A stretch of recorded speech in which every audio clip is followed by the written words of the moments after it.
What's up, guys? So, I just wanted to bring you guys along and talk about a day in the life of, well, my experience of what it's like working for the United States Postal Service. My name is Sanjera, but you can call me Jera. And I just wanted to kind of talk about my experience. I have been working for the Postal Service since 2021, December of 2021. And yeah, let's kind of talk about it. It's 2024, and I just wanted to kind of share my experience on what it is like to work for them, what my experience was like working for them. So, um, I applied in May of 2021, and I didn't hear anything back. I didn't know what was going on, but I didn't hear anything back until I think it was August. And in August, they called me in for fingerprints and background. And so I did all that kind of good stuff. And then in October, I received an email stating that the job offer had been canceled and that there no longer was a job offer. So I'm like, what? What are they talking about? So I called down there to the post office, and they were like, well, sometimes they do that, don't really know what's going on, but if you see another position, just go ahead and apply then. So I went ahead and applied as soon as the next position came up, and literally it was crazy. Like, it came to my email. I was literally on my computer typing and like doing some things, and it came to my email. And like as soon as it came to my email, I went straight over there and applied, literally like that fast. And then, and what I mean by it came to my email, I think it was through Indeed that I applied. So um that's where I seen the positions. And so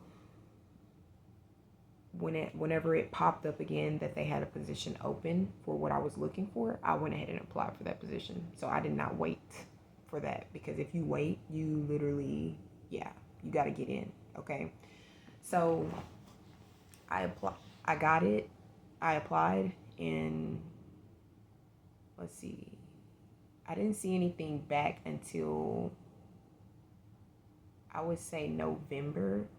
And so then I applied immediately then.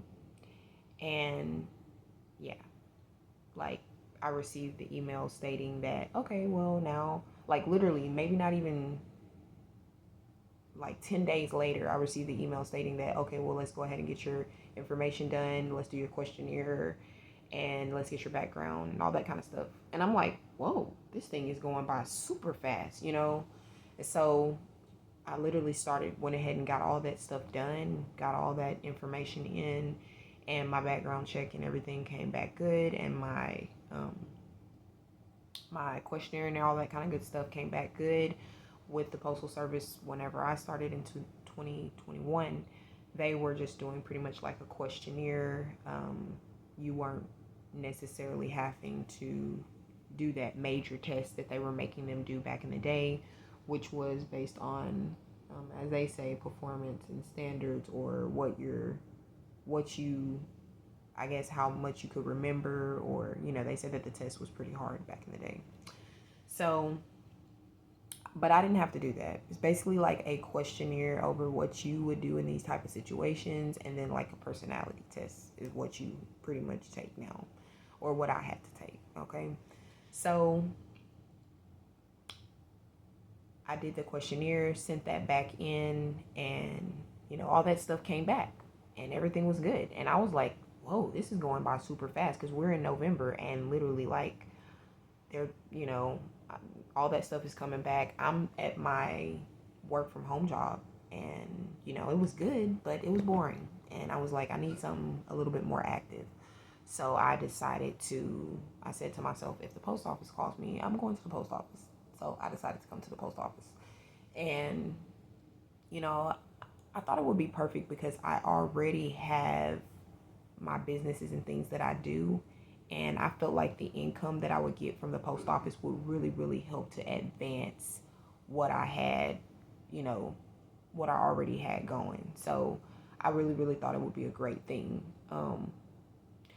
So Then I got in and, oh wait, so they sent me an email um, telling me that I had been accepted and that I had, congratulations, you have this job offer, here you go. And so then you have to accept it, whether you say yes or nay. And then they say congratulations, welcome on board and all that kind of good stuff. So I told the job that I was working at that time that, hey guys, I'm thankful for the position, but I gotta go, So I left and I came over to the post office and yeah. All right, so I went through orientation and training, and that was like maybe about a week and a half process. I had training for a week and it was broken up because we had, in between that time, I started in December. So as you know, that's like, if you don't know, that's a very busy time of the year. And for the post office, that's peak season time. So everybody is like sending packages like crazy, and that's really just like not the time for training. But I got in and they started training. They started the process and I went through orientation one week. Then we broke off and they had like their holiday week. And then after that, we came right back and I was in full blown training, like, you know, in the door. I was like really, really there. And I can remember like my first day looking around and I was like, oh my gosh, this is what the post office looks like inside. I had never I had seen it on the videos, but and I've seen older videos of like downtown post offices and things like that, but I'm like, okay, well, after over time, I'm pretty sure a lot of that changed, but you'd be surprised. So I had my moment of kind of just like in shock, just to kind of see what everything looked like with the whole thing, what it looked like in my perspective. And yeah, I was like, okay, I can do this. I can do this. And so because I'd already had my shadow day, and which is a day where you go and shadow your carrier. Um, because I applied to be a letter carrier for the United States Postal Service. So I am a letter carrier.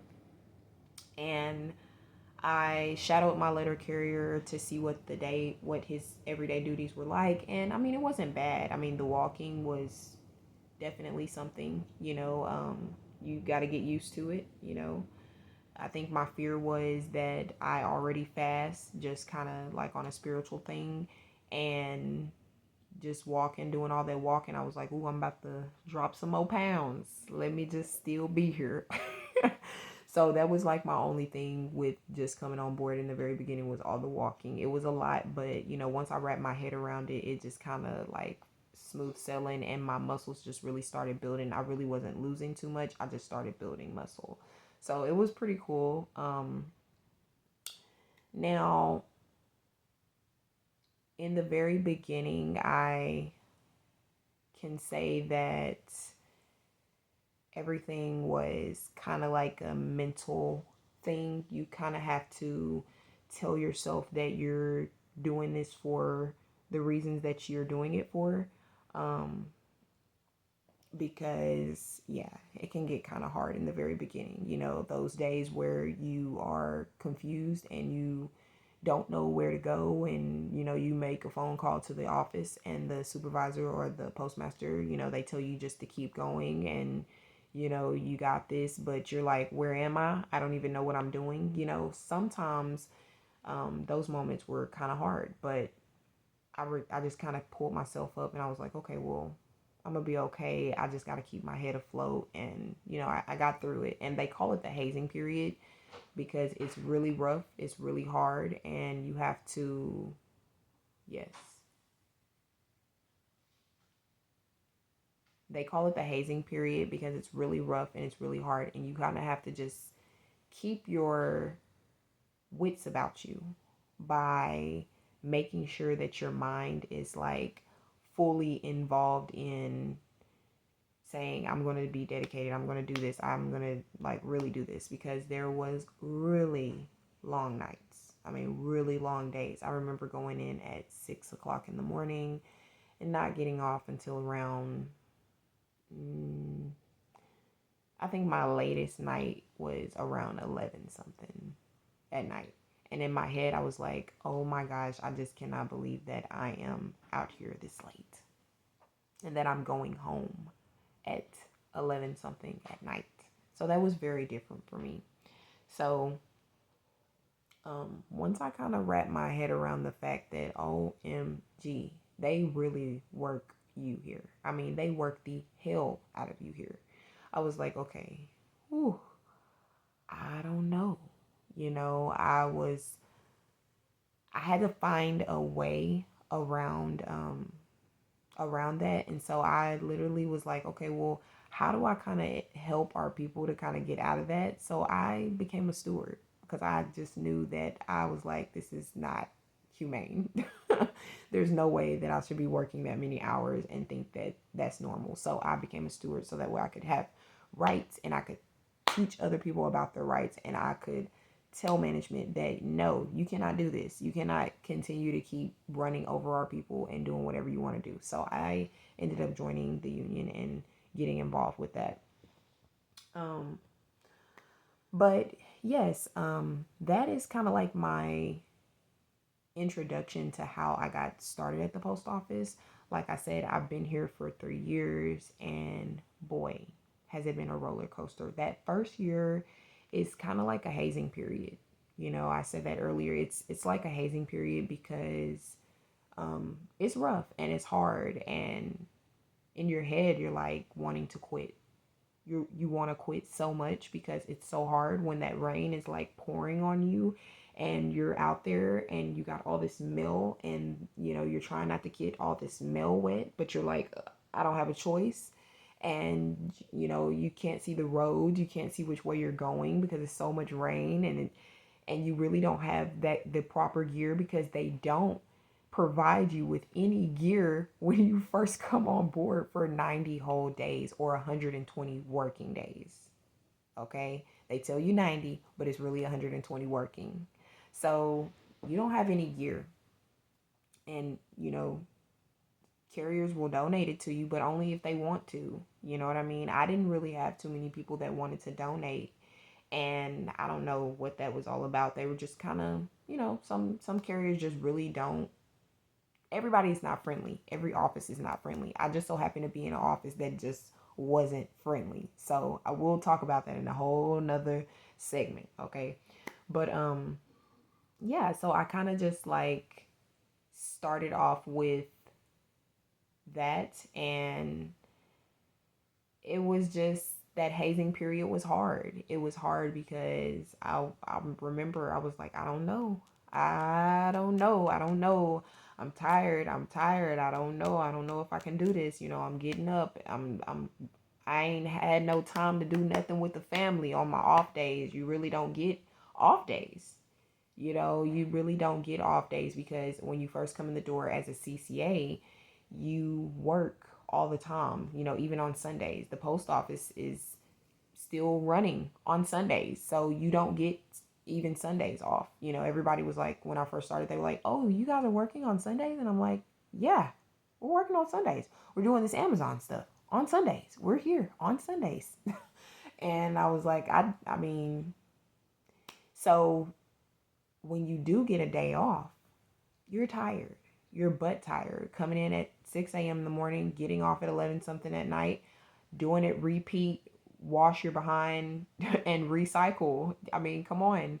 That's exactly what was going on. And it was just kind of like I had to, you know, just kind of get through that. So that was pretty much like what the hazing period was like. I'm going to bring y'all back along. Hold on one second. Got a snack. Okay, so hold on. All right, my God, my bad, guys. So my family's starting to kind of stir awake. Um, but yeah, so that was the hazing period. It was kind of rough. it's almost like, they kind of just throw you out there to see if you're going to sink or swim. I remember I sprained my ankle, and that was hard, y'all. They threw me out there on this route that was like a 12-hour route, and there was 3 days worth of undelivered mail that the letter carrier had just came in and was casing up. They were so, they were so swamped. And she had been casing up this mail, and she was like, "Oh, you're gonna do this good." I guess she was going through some things at that time. I don't know what had happened, but she couldn't deliver. I guess something had happened. And y'all, I got out there and I didn't know how much mail it was because I'm new to this, And I got out there, y'all, and that was hard.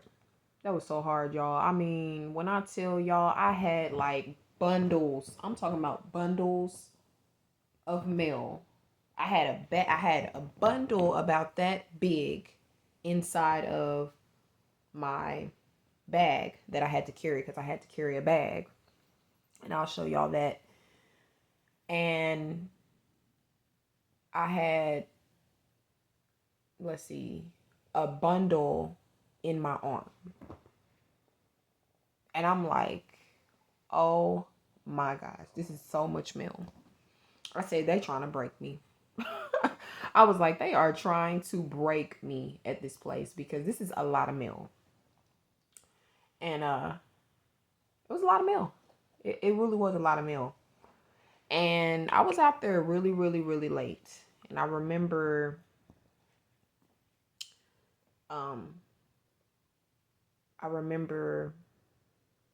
not being able to fully just see because I didn't have a flashlight. Because I didn't expect to really just be out there that late. When I watched videos of letter carriers, they wasn't out there at nighttime. But nobody telling me that you're going to be out there till midnight almost, Nobody said nothing like that. So I did not think that I was going to be out there that late. So I didn't think to carry a flashlight, And boy, I got out there and there was like, I had to walk. I was walking this way and the road was going this way. And I'm just walking. I can barely see. I'm trying to see where the house numbers are. I'm like, oh my gosh, I can't see the house numbers. I'm like, oh my goodness. And I tried calling the guy that had trained me. He wouldn't answer the phone. That's when I realized that you cannot call them whenever after they get done training you. That's it for them. They're done. Okay. So I tried calling him. He wouldn't answer the phone. So nobody would answer the phone. I tried calling supervisor. Nobody would answer the phone. So then I said, okay, I got to try to figure this out. But I don't know how much more of this I can take. And I kept on going and trying to find the house numbers. And before I knew it, my leg got caught in a hole. And I sprained my ankle. And I didn't go to the hospital or anything like that because I just kind of felt like it was going to go away in the very beginning. I thought it was just going to like go away on its own. And so I didn't really think, too much about it. But as week 3 rolls around the corner and that thing is still swollen because like when you're going, once I put my I felt it at night and I just thought, oh, well, your body, this is my body, like just trying to get used to doing all this walking every day. So my ankles are hurting, my feet are swollen, I'm tired. And I'm just thinking maybe it's part of that. And I have a really high pain tolerance as well. So, I was like just thinking, okay, well, it wasn't too bad. But y'all, when week 3 rolled around the corner, I'm like, hold on. What is going on with this ankle? But, like in training, they tell you, you don't need to, or in the videos, they tell you This is why you got to be careful about listening to other people, because they tell you that you don't need to report any issues or any injuries whenever you first come on board, because if you do, they're going to fire you. Don't listen to that. Because I was listening to that in the very beginning, and I did not report that injury, and that ankle was out of commission for a little bit of time. I mean, I was still able to work because I was able to work through it. But y'all, I mean, the pain was excruciating every day. And I remember even one of the workers had like asked me like, you good? Like, what's wrong with your ankle? And I was like, this ankle has been hurting me. I said, I think I sprained my ankle, coming in one day and walking on 47. And whoo, that was rough. And so I didn't ever want to go back to that route again. I used to pray. I used to say, please don't ever let me go to that route. And I remember one carrier before me that had came in, he wanted to get a hold down on the route. And so a hold down is whenever you want to, be on a route for a long period of time because a carrier has went out on leave or something of that sort, or they went out on leave, they had to go out on emergency leave or something of that sort. So the route is going to be down. So someone else gets to hold the route down. So he went and put a hold down on the route, y'all. And he placed this hold down on the route. And when I tell y'all, a week later, he was like, I forfeit that hold down. I don't want it no more. I take it back, I don't want it, to give it to somebody else. So once I realized, I was like, okay, so they tried to set me up here. They tried to put me on a route like that. That was really wrong how they did that. But I got through it, y'all. I got through it, and I was like, but I was too hurt about that, because I was like, man, that was a whole setup right there. They do try to set you up to see if you're gonna sink or float. I mean, literally. And so yeah, like basically it was just kind of rough. It was kind of rough. That whole little ankle situation was rough. That was rough. I didn't say nothing to nobody. I didn't make mention of it except for that time talking to that guy about it. And, he gave me the recommendation to submerge my ankle in salt water and just, let it sit for, just put the whole thing in there. So, I took the recommendation and I did it. I don't know why I didn't do it beforehand, but I did it at that time and it worked. And it eventually healed and went from there. But yeah, it was rough in the very beginning. That hazing period is definitely something else. So, but for some odd reason, once you get through that period, it's almost as if you kind of forget about it. And you forget about the times when you were out there and you didn't know where all the addresses were. You didn't know where this was. Like during my hazing period, let me tell y'all, I used to have dreams about delivering the mail, y'all. When I tell you, I'm talking about real dreams about delivering the mail. Like my husband was like, you gotta wake up, baby. You gotta wake up. You're having a nightmare of delivering the mail. Because I used to have nightmares, y'all. It was crucial. It was really, really, really something else. Like it was just really something else. And the experience was definitely like an experience. It was truly an experience that I don't know how you forget it. I don't really know how you forget it, but you do. You really do. And,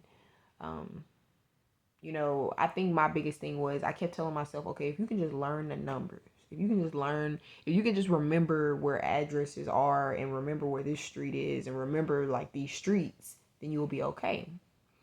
And one of the things that my trainer told me, he kept it real with me, and I can tell you, it has definitely worked for me so far. He used to say, when in doubt, turn right. And when I tell y'all, that thing has been true. That thing has been true. It has been true, for real. When in doubt, turn right. I'm talking about delivering the mail on foot and delivering the mail in a vehicle. It has been true. So I kind of had to, keep my mind around little things to keep me pushing and just tell myself that, okay, this is just right now. and later it's gonna be better. You know, they say that once you get out of this hazing period that you're gonna be okay.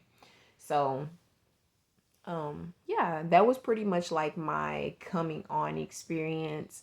I'm not gonna make this video super duper lengthy. I'm very shocked that this video is this long, but I just wanted to bring y'all along and kind of just share what some of my experience has been like. There will be some good, there will be some bad, so don't always expect for it to be good, because let me tell you, okay, it has been an experience, but I'm willing to share. And I think for the longest I was just kind of like trying to figure out how do I package it to share it. But I think like this is the time now where I must share, so that way I can kind of get a breakthrough for myself and for someone else, just in case they're like going through the same type of experience. So I hope that you guys enjoyed this video. Y'all be sure to just kind of like stay aboard to keep up what I'm doing, and I will keep you guys updated. And you know, kind of look out for the next video, because I'm gonna kind of keep y'all I'm gonna tell y'all what is like working here, because it's